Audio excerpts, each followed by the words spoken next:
Celui qui se tient devant nous est le Père des dieux et des hommes. Celui à qui tous doivent obéissance, mortels ou non. Il est le maître des éléments.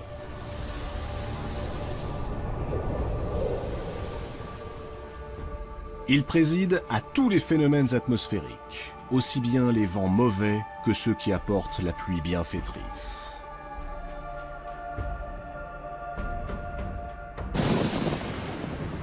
Il est le garant du pouvoir royal et de la hiérarchie sociale. Mais surtout, il détient la seule arme de destruction massive de son temps, la foudre. Et il n'hésite pas à l'utiliser contre ceux qui osent le défier.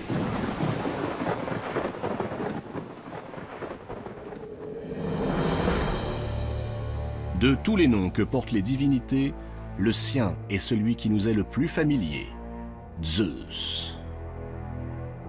Observez-le. Voyez comme il est majestueux avec sa barbe fournie et sa longue chevelure.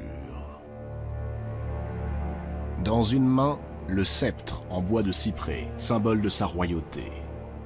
Dans l'autre, l'égide dont il se sert pour déclencher les orages. À roi suprême, demeure suprême. Zeus habite la région calme et magnifique qui s'étend au-dessus de l'atmosphère terrestre. Les montagnes sont ses trônes. Mais sa résidence la plus connue se situe sur l'Olympe. C'est là que se trouve son palais, construit par son fils Héphaïstos, le dieu du feu et des forgerons. Pourtant, Zeus n'a pas toujours été ce dieu souverain. Sa naissance lui réservait un tout autre destin.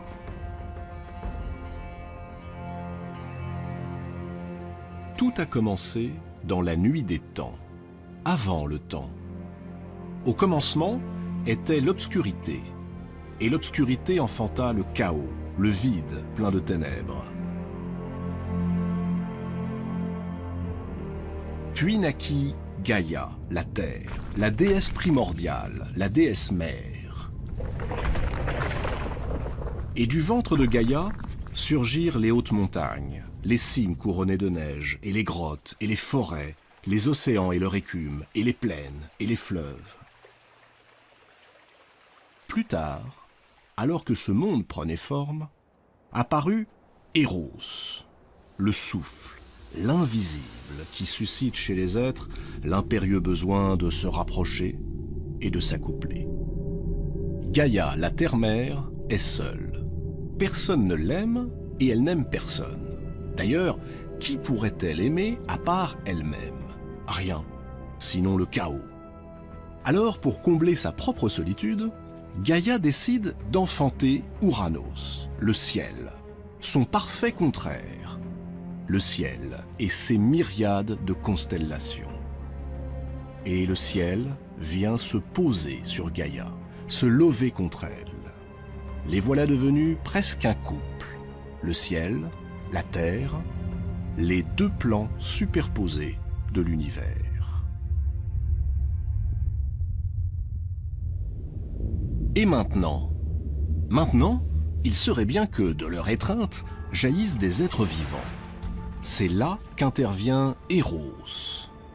Insensiblement, il insuffle en Ouranos cet élan mystérieux que l'on appelle le désir. Et Ouranos succombe, se fond dans Gaïa et lui fait l'amour. Pas une fois, mais 100 fois. Pas un jour, mais 1000 jours. Bientôt naissent une ribambelle d'enfants.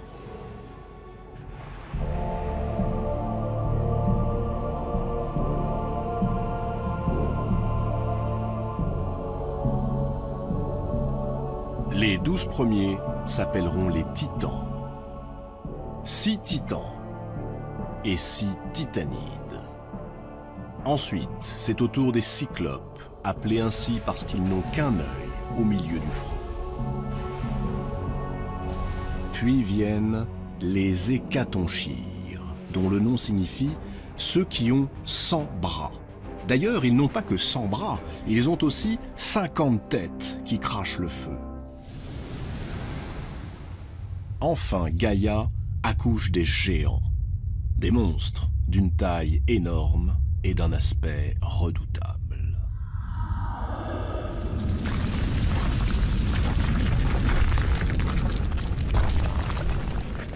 Seulement voilà, tous ces enfants sont incapables de bouger. Ils restent là, prisonniers du giron de leur mère, à l'endroit même où ils ont été conçus. Et pour cause, le ciel, Ouranos, demeure littéralement collé à la terre, Gaïa. Il n'existe pas entre eux le moindre espace qui permettrait à leur progéniture d'aller vers la lumière, de vivre une existence autonome. Dès qu'ils tentent de s'évader, leur père, Ouranos, les repousse sans ménagement.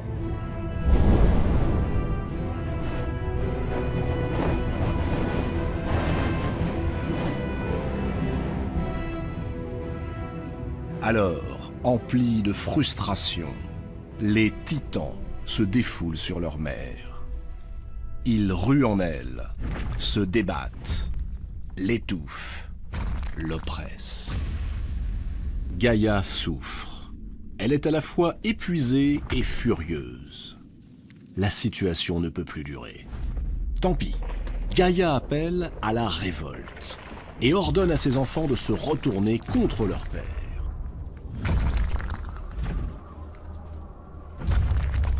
Personne ne bouge.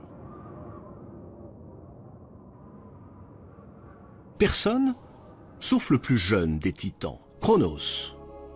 Cronos accepte de livrer bataille et sa mère va l'aider. À l'insu d'Ouranos, Gaïa fabrique en secret une faucille de silex et la confie à son fils. Il ne reste plus qu'à guetter le moment propice. Il ne tarde pas. Ouranos, toujours en demande, vient faire l'amour à Gaïa. À peine la pénètre-t-il que Cronos saisit le sexe de son père de la main gauche, le tranche d'un coup sec et le jette dans la mer.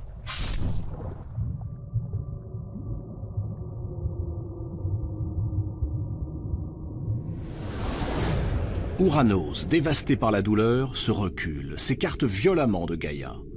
Et ça y est, enfin, les voilà séparés. Dès cet instant, Ouranos, le ciel, se fixe tout en haut du monde pour n'en plus bouger. Les titans, les cyclopes, les géants, libérés, peuvent abandonner le giron de leur mère. On dit que les gouttes de pluie qui tombent du ciel ne sont autres que les larmes d'Ouranos. Larmes de douleur, larmes de remords, larmes de nostalgie. Ouranos vaincu, Cronos prend le pouvoir. Et il s'empresse d'épouser sa sœur, Rhea. On pourrait s'imaginer que la sérénité va régner, mais il est bien connu qu'une fois au sommet du pouvoir, les princes ne supportent pas d'en être délogés. Ayant été prévenu par Gaïa que l'un de ses fils lui volerait un jour le trône, Cronos se met à dévorer tout cru ses enfants dès que Rhea les met au monde.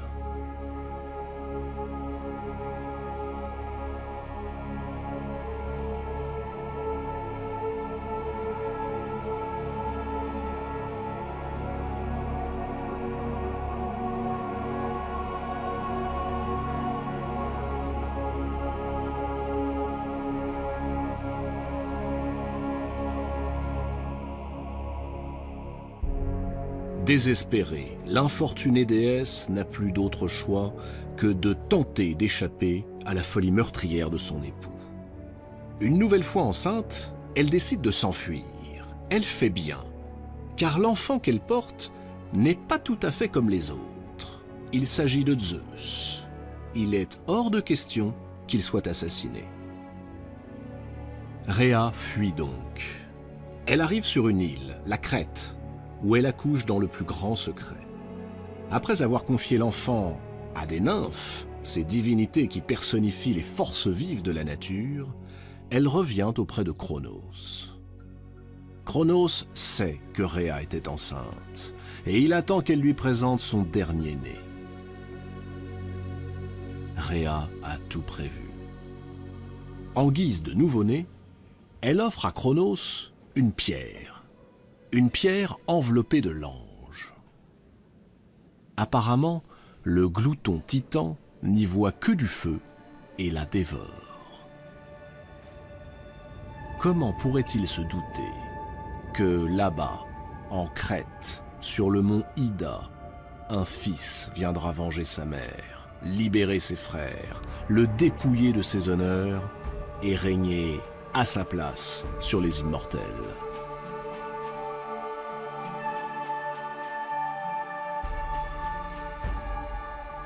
Dans les montagnes crétoises, Zeus grandit sous le regard protecteur de sa grand-mère, Gaïa, la terre-mère, et des nymphes. Il est nourri d'ambroisie et de nectar que lui apportent les colombes et les aigles. Il savoure de délicats rayons de miel que les abeilles distillent exprès pour lui.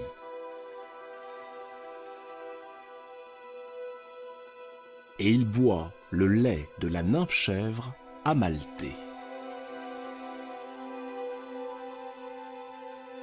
Une fois devenu maître de l'univers, Zeus n'oubliera pas ses bienfaitrices. Amalthée sera hissée parmi les étoiles et deviendra la constellation du Capricorne. Il lui empruntera une de ses cornes et la donnera aux nymphes qui l'ont élevée. C'est la célèbre corne d'abondance, celle qui ne se vide jamais de ce que son possesseur souhaite boire et manger.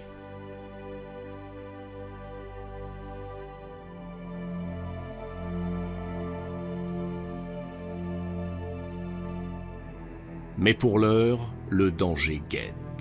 Cronos a fini par se rendre compte qu'il avait été floué par son épouse. Il s'est mis à la recherche de ce fils qui a échappé à sa morbide obsession. Il sait qu'il y va de son trône.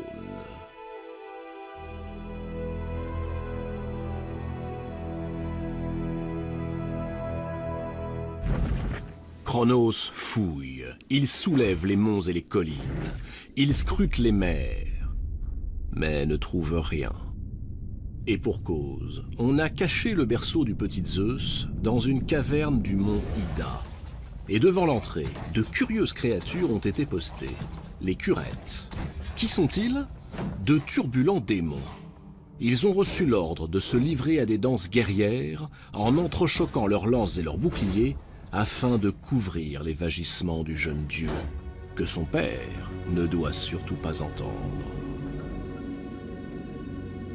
Les années passent. Zeus grandit. Et plus il grandit, plus il songe à se venger de ce père indigne, dont sa mère lui a raconté les effroyables agissements.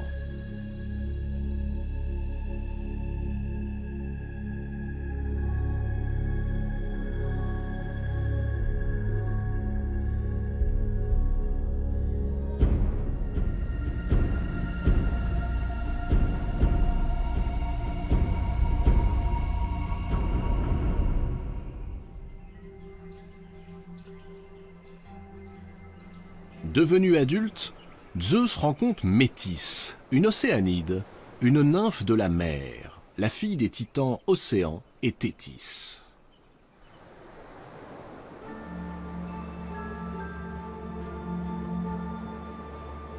Métis est la déesse de la prudence, mais aussi la déesse de la ruse. Le jeune Zeus décide de la séduire et il y parvient sans peine.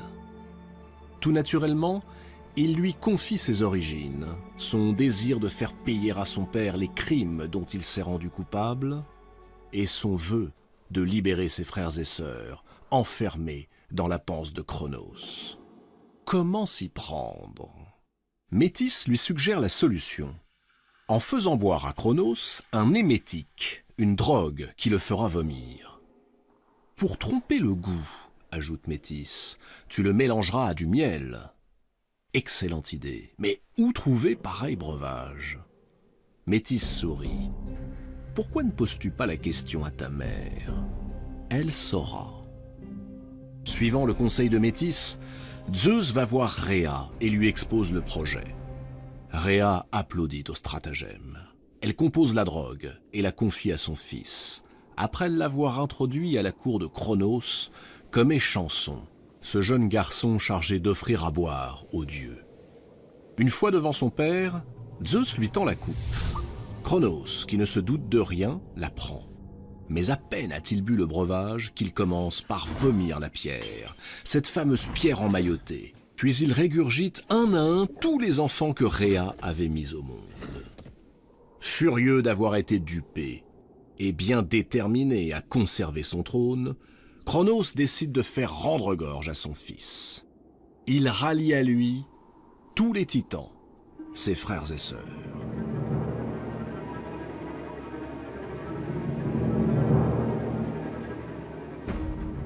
Les enfants de Rhéa, quant à eux, se rangent spontanément dans le camp de Zeus, sur l'Olympe. 6 Olympiens, donc, contre 12 titans. La terrible guerre peut commencer. Elle sera connue sous le nom de Titanomachie et durera des centaines d'années.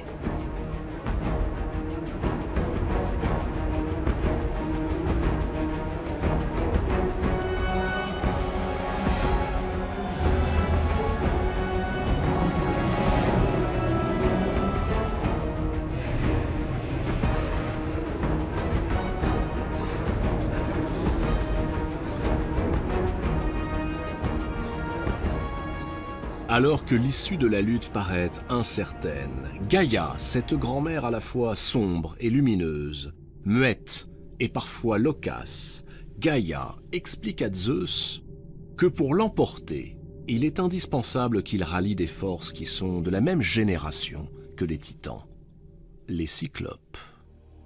Les cyclopes étant des divinités primordiales, ils possèdent encore en eux toute la brutalité, toute la violence inhérente aux premières créations. De plus, précise Gaïa, les cyclopes apporteront à Zeus l'arme absolue, le tonnerre, la foudre et l'éclair. Mais pour l'heure, ils croupissent au fin fond du Tartare, la partie la plus reculée, la plus terrible des enfers. C'est là-bas que Cronos les a jetés.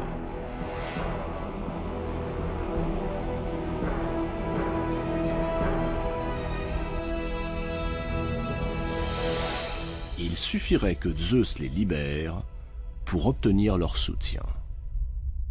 Zeus accepte, et secondé par ses créatures borgnes, il ne tarde pas à remporter la victoire sur les titans. Serait-ce enfin la paix?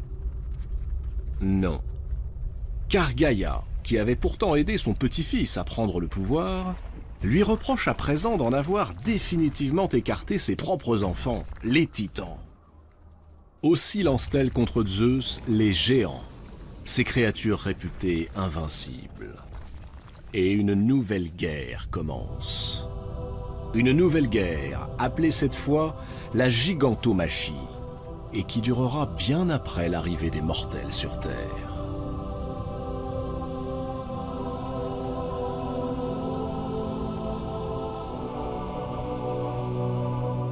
Autour de Zeus, ses frères, sœurs et enfants organisent la riposte. Le combat est acharné. Zeus parvient à confisquer l'herbe magique. Cette herbe, dit-on, assurait l'invulnérabilité aux géants. Mais rien n'y fait. Gaïa s'entête. Conscient qu'il lui serait impossible de remporter la victoire sans l'aide d'un mortel, Zeus a une idée. Il s'unit à la fille du roi de Mycène, Alcmène, qui donne naissance à un personnage doué d'une extraordinaire force musculaire, Héraclès. Pour chaque géant blessé par Zeus, c'est Héraclès qui, avec ses flèches, assène le coup de grâce.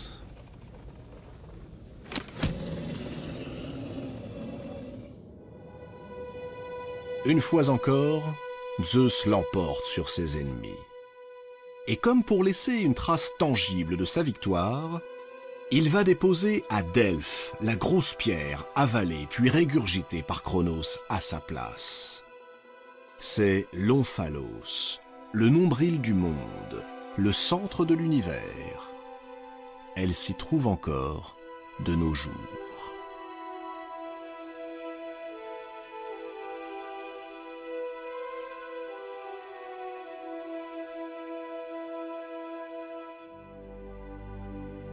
On pourrait penser qu'à présent, tout est réglé.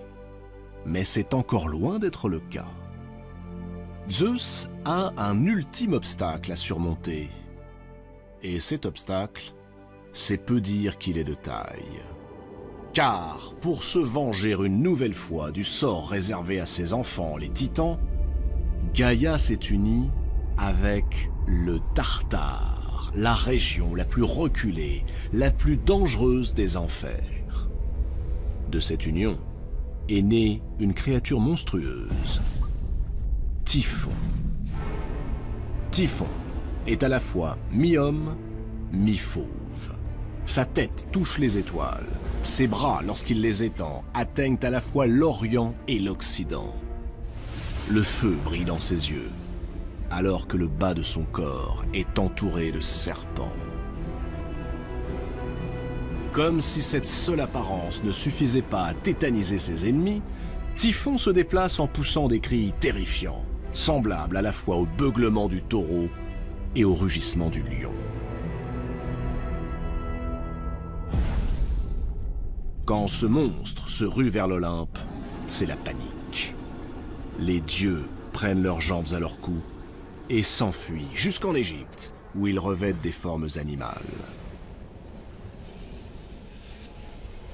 Apollon devient un milan, Hermès un ibis, Arès un poisson, Dionysos un bouc, Héphaïstos un bœuf.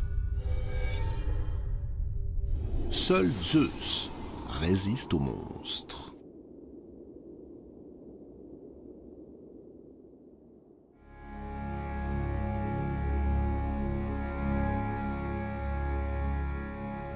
Cette fuite en Égypte aura pour conséquence inattendue un entrelacement des divinités grecques et égyptiennes.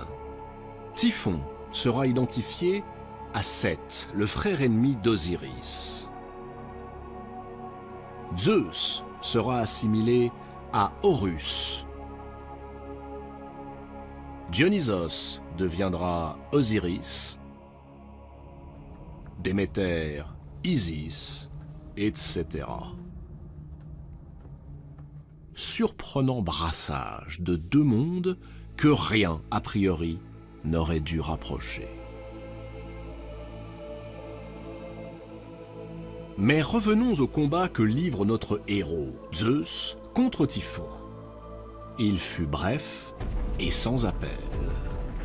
Alors que Typhon cherchait Zeus à travers la mer de Sicile, ce dernier souleva le mont Etna et le projeta sur son ennemi. Typhon enterré sous l'Etna, l'autorité de Zeus est enfin incontestable. Il est définitivement le maître des dieux.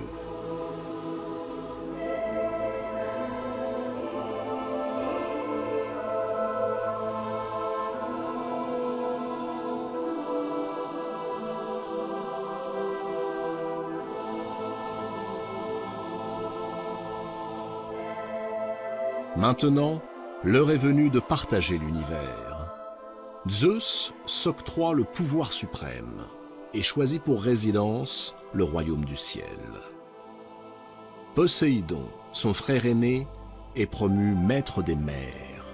Hadès, son autre frère, reçoit, lui, les clés du royaume souterrain avec le pouvoir de régner sur les puissances infernales. Nous sommes désormais devant un univers hiérarchisé, organisé.